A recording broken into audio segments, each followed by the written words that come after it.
Otha, nakakasuka na tong limpik na Senado.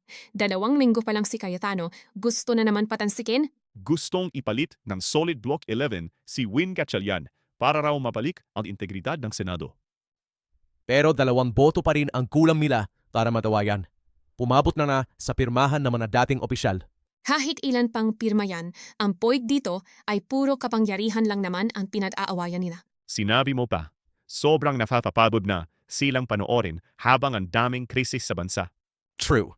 Imbis na makaisa para sa sikmura ng tao, disi sila sa bilangan ng boto at sariling interes.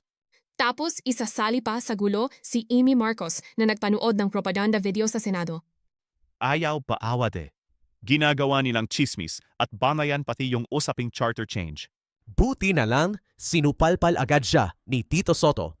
Fake news naman pala yung video na yon. Hay nako, character change ang kailangan ng bansa, hindi charter change. Mismo, walang silbi ang pagbabago ng konstitusyon kung ang mga nataupo ay pansarili lang ang iniisip. May 1 linggo na lang sila bago mag-adjourn ang Kongreso na yung June 5. At ano sa tingin mo ang gagawin nila sa 1 linggo na yan? Magbabangayam lang ulit. Nakakaganit na kailangan pa silang pakiusapan para lang unahin yung mga batas na may solusyon para sa mamamayan. Sana naman maalala nilang magsilbi para sa common good, hindi para sa pwesto. Wala nang naniniwala sa mga drama sa Senado.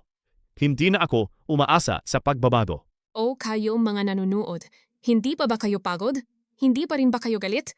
Tandaan nyo ang mga opisyal na inuuna ang sarili kesa ang bansa. Para sa 2028, alam nyo kung sino dapat ang iboto nyo.